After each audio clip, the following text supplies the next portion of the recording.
A man in his early 40s is late for work, but he still slows down every time he passes a faded blue 1972 pickup parked behind a chain link fence. The paint is cracked, one headlight is cloudy, the tires look tired. To most people, it is just an old machine waiting to be sold for parts. But to him, it feels almost impossible to ignore.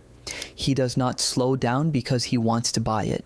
He slows down because something in his chest recognizes it before his mind does. And that tells us something important. People who love old cars are usually not chasing speed, status, or attention. Very often, they are protecting something much deeper. And that feeling is this: not everything meaningful should be replaced just because it is old. That may sound simple, but psychologically it is huge, because we live in a world that keeps rewarding the new. New phone, new app, new update, new model, new trend. Modern life moves fast, and it quietly teaches you to believe that value and novelty are the same thing. But people who love old cars often push back against that message without even saying a word. They look at a 50-year-old machine and see something many people have forgotten how to see. They see endurance, they see memory, they see character, they see proof that age and worth can grow together. That is why old cars do something emotionally powerful. They do not just take people backward, they help people feel connected across time. Psychologists call this self-continuity. It is the sense that the person you were, the person you are, and the person you are becoming still belong to the same story. And when life feels chaotic, that kind of connection matters more than most people realize. Think about it. A classic car has marks on it, small scratches, worn seats, a steering wheel polished by years of hands, a smell that no new car ever has. It feels lived in, it feels specific, it feels human. And that matters because human beings are not built to love perfection as much as we think. We are built to attach meaning to things that carry history. That is one reason nostalgia is not just some silly emotional glitch. For years, people treated nostalgia like weakness, like it meant you were stuck. But research now paints a very different picture. Nostalgia can strengthen social connection, increase meaning, and help people feel tied to a larger personal story. In other words, looking back can sometimes help you stand up straighter in the present. So when someone spends 3 weekends searching for the right chrome trim for a 1967 Impala, that is not always about the trim. Sometimes it is about restoring a piece of emotional order. Sometimes it is about making the world feel coherent again. Sometimes it is about saying, maybe not out loud, but deep inside, I still know what matters to me. And that leads to the real heart of this topic. People who love old cars often value authenticity, not fake authenticity, not the kind companies put in commercials. Real authenticity, something honest, something mechanical, something you can hear, smell, touch, and understand. An old car does not pretend to be something it is not. It rattles when it rattles. It leaks when it leaks. It demands patience. It reveals its flaws. And strangely, that can make it easier to love, because authenticity is rare now. So much of modern life feels smooth, optimized, filtered, and distant. You press a button and something happens, but you do not really know why. You use things you cannot fix, depend on systems you cannot see, and spend hours inside digital spaces that leave no weight in your hands at all. Old cars feel different. They remind people that reality has texture, that skill matters, that cause and effect still exist. There is also a second layer here. People who love old cars often enjoy being part of a world that still respects craftsmanship. Not because they hate progress, but because they feel something valuable got lost when convenience became the highest goal. A lot of classic car lovers are not saying everything used to be better. What they are really saying is some things used to ask more from us, and that made them feel more real. When you work on an old car, you cannot float through it half awake. It asks for attention, it asks for care, it asks you to learn, and that learning builds competence.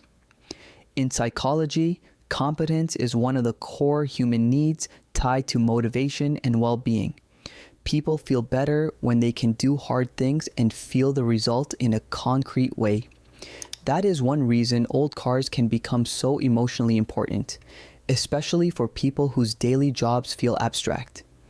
If your whole week happens on screens, then spending a Saturday bringing a carburetor back to life can feel almost therapeutic. You are no longer moving symbols around, you are solving a real problem with your hands. You are not just consuming, you are participating. People who love old cars often do not want to be passive in life. They do not want everything handed to them in a sealed package. They want a relationship with the thing they own. They want to understand it. They want to earn it a little. They want the pleasure that comes from effort, not just purchase. That is why someone can spend more money than makes sense, more time than makes sense, and more emotional energy than makes sense on a car that outsiders call impractical. Because outsiders are doing simple math. The owner is doing meaning. To the outsider, it is an old Mustang that still needs paint. To the owner, it is Saturday mornings with their father. It is the sound that used to echo through the street when they were 12. It is the memory of who they were before they became exhausted, careful, and busy. There is something else worth noticing. Old car people are often very good at seeing hidden value. They can look at rust, dents, faded interiors, and seized engines and still imagine what could be. That is not foolishness, that is vision. And psychologically, that kind of vision often connects to hope. Not fantasy, hope. The belief that damaged things are not automatically worthless. That belief does not stay in the garage, by the way. It usually spills into the rest of life. People who are drawn to restoring old cars are often drawn to restoration as a mindset. They tend to respect repair over disposal. They admire patience. They notice details. They can tolerate slow progress. They know some results only come after many small tries that look unimpressive to everyone else. That kind of mindset can shape how a person sees relationships, work, aging, and even themselves. Because if you spend years learning that a machine with 40 years of wear can still come back to life, part of you starts believing that maybe people can too. That is one reason old cars can feel comforting during hard times. They embody a quiet emotional message. Worn out is not the same as finished. And then there is community. Put 3. Strangers next to the same old Chevelle, Beetle, Charger, or pickup truck. And suddenly they are not really strangers anymore. One knows bodywork. One knows engines. One knows the history of the model. One just loves the way the dash looks, but they all understand the same basic language. They all care about preserving something with a soul. That creates belonging. And belonging matters because human beings are not just built to have interests. We are built to share them. Research on social connection shows again and again that feeling connected to others supports mental and physical well-being. For many people, old cars are not only personal identity objects, they are social bridges. They make conversation easier, they create rituals, they give people a place to show up and be understood. That can be especially powerful for people who do not easily open up in ordinary settings. Some people would never sit in a circle and talk about emotions, but ask them about the first car they loved, and suddenly they are telling you about their teenage years, their hometown, their brother, the music they used to play at night, the person they used to be before life got complicated. The car becomes a doorway. So, what is the one thing people who love old cars often value?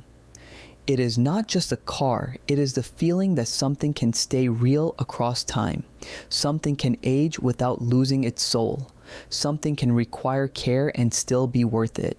Something can be imperfect and still be beautiful. Something can come from another era and still speak clearly today. something can carry history without becoming irrelevant. And maybe that is why so many people feel emotional around old cars even when they do not fully understand why. They are not only looking at a vehicle, they are looking at a physical argument against disposability. An old car says, I was made in a different time, but I am still here. It says wear does not cancel value. It says maintenance is part of love. It says history is not clutter. It says the things that stay with us are often the things we had to fight to keep. That message lands hard in a world that tells people to move on from everything too quickly. So the next time you see someone staring at an old car a little longer than usual, do not assume they're just being sentimental. They may be responding to something very human. The need for continuity, the need for competence, the need for community, the need for authenticity, the need to believe that not every meaningful thing in life has to be shiny and new to deserve love. And honestly, that may be why this passion never really disappears. Because deep down, a lot of people are not just looking for transportation, they are looking for something that feels true. If this sounded like you or reminded you of someone you know, tell me in the comments what old car still lives in your head rent-free. And if you want more videos like this about the hidden psychology behind everyday passions, stick around and subscribe.